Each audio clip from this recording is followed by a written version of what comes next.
Bonjour, nous sommes avec Nathalie Bitanger, maître de conférence en études cinématographiques, agrégée de lettres modernes et responsable de la licence 2 et du master théorie, analyse et histoire des formes cinématographiques de l'Université de Strasbourg. Sa recherche porte principalement sur le cinéma d'Asie, l'esthétique de temps au cinéma et les représentations de la mémoire et de l'histoire, ou encore sur les transferts entre les arts et l'intertextualité. Bonjour Nathalie, merci d'avoir accepté notre invitation. En quoi consiste une découverte des points de vue des études cinématographiques? Alors, la première forme de découverte pour un chercheur en études cinématographiques, mais à mon avis aussi pour un cinéphile et même un spectateur du dimanche, c'est quand on a la chance de tomber sur une œuvre, un film qui tout d'un coup éclaire le monde sous un autre angle, offre une nouvelle perspective, nous amène à reconsidérer un certain nombre de choses. Donc, d'abord, dans mon parcours, il y a un nombre incalculable de chocs émotionnels, esthétiques, poétiques et intellectuels autour d'œuvres singulières. Qui déclenche une série d'interrogations qu'après, en tant que chercheur, je vais aller creuser, essayer de tester des intuitions, revoir les films, essayer de comprendre l'organisation des motifs, de la mise en scène et ce que ça dit du monde.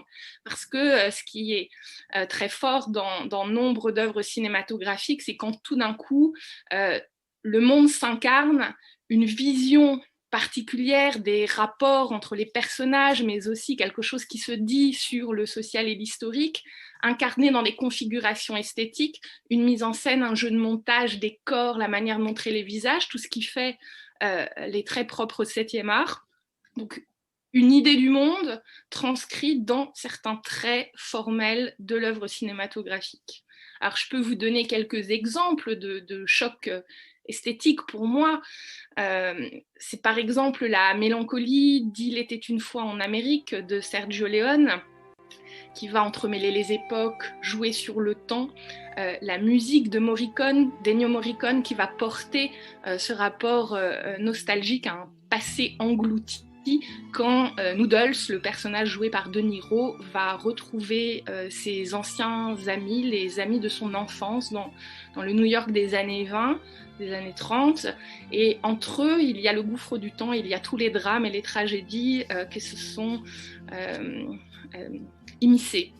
Voilà, donc je pourrais continuer très longtemps parce qu'il y a comme ça dans la vie de chacun qui dépend de beaucoup de choses, de ses centres d'intérêt, mais aussi de sa sensibilité, de la manière dont on réagit émotionnellement au film. Comme ça, il y a un panthéon d'auteurs ou d'œuvres qui ont été des découvertes et qui ensuite, dans un deuxième temps, nous amènent, nous chercheurs, à écrire, à réfléchir, à poursuivre le dialogue avec les œuvres cinématographiques. Et donc, dans un deuxième temps, je suis toujours sur votre question, la deuxième découverte, elle est d'ordre intellectuel et plus scientifique cette fois. C'est quand on décide de s'emparer de certaines œuvres, de certains cinéastes, on a des intuitions, des hypothèses voilà, de recherche, et on va creuser. On va creuser, on va approfondir, on va déceler ce qui, dans l'œuvre, vient confirmer ou infirmer le sentiment que l'on peut avoir par rapport à une œuvre et voir tout ce que l'on peut en tirer. C'est vraiment passionnant. Et on peut parler, par exemple, de vos ouvrages. Qu'est-ce que vous avez pu découvrir dans ces domaines? Oui, alors c'est vrai que les découvertes face à des œuvres, quand on passe justement de la dimension émotionnelle à la dimension plus intellectuelle, souvent ça va passer par le canal de l'écriture et ça donne des ouvrages. Donc moi, c'est vrai que j'aurais pu commencer par là. Dans mon parcours, c'est d'abord la découverte passionnée des films chinois, hongkongais, taïwanais, coréens, donc une cinématographie venue d'une autre civilisation qui du coup m'a marqué et a suscité mon désir de recherche parce qu'ils ont d'autres conceptions de l'espace, du temps, de l'esthétique, du rapport entre vide et plein, du cadrage. Et c'est vrai que la cinéphilie hollywoodienne ou française, je la connais assez bien et ma première découverte de certains films asiatiques a été un moment très important. Alors, je vous donne un exemple, c'est 2046 de Wong Kar-wai. cinéaste hongkongais qui a une certaine reconnaissance à l'international et qui a marqué le public français avec In the Mood for Love en 2000, qui raconte l'impossible histoire d'amour entre Monsieur Cho et Madame Chan dans le Hong Kong des années 60. Et cette valse des sentiments, il la traduit vraiment dans sa mise en scène, dans la mélancolie, l'entremêlement des temps ou l'instabilité de l'image.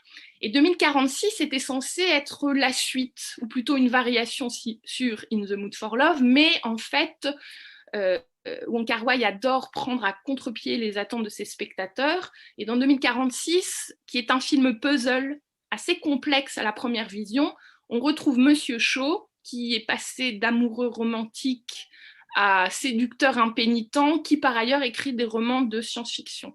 Et alors là, exemple type d'une découverte qui a donné lieu à mon premier ouvrage sur 2046 de Wong Kar-wai, c'est que 2046 et 2047, ils sont répétés 30 fois dans l'œuvre. Donc on est du côté de la répétition obsessionnelle, avec plusieurs significations. Tantôt 2046, c'est une chambre qui rappelle l'amour perdu pour Madame Chan. 2046, c'est encore, ainsi que 2047, ce sont les titres des romans de science-fiction écrits par le personnage principal. Et puis, c'est également l'année et le nom de la ville 2046 dans laquelle se passent les romans de science-fiction. Tout cela en plus d'être le titre du film. Alors, je me dis, mais pourquoi cette répétition obsessionnelle? À quoi joue Wong Kar-wai dans cette intrigue labyrinthique qui entremêle plusieurs régimes d'images? Il y a des images d'archives, les images de la diégèse dans le Hong Kong des années 60, et il y a les romans de science-fiction en 2046 mis en images. Et c'est là où ça résonne avec le contexte de création et la situation particulière à l'île de Hong Kong, parce que Hong Kong était une colonie britannique et il était prévu qu'elle soit rendue à la Chine en 1997, mais pour pas effrayer les investisseurs, la communauté internationale, le gouvernement chinois avait promis de ne pas toucher aux institutions pendant 50 ans. Et ça donne 2046-2047. Alors deux choses, on voit avec les manifestations pro-démocratiques qui ont eu lieu à Hong Kong toute l'année dernière, et il y a encore des tensions aujourd'hui, on voit que c'était une question majeure pour les Hongkongais de l'époque, et que ça a eu un impact sur le cinéma, sur les formes cinématographiques. Parce que la nouvelle vague hongkongaise des années 80, c'est un cinéma assez violent sur la brèche qui tente de capturer des images de Hong Kong avec un imaginaire de la fin, comme si tout allait disparaître quand la colonie revient dans le giron chinois.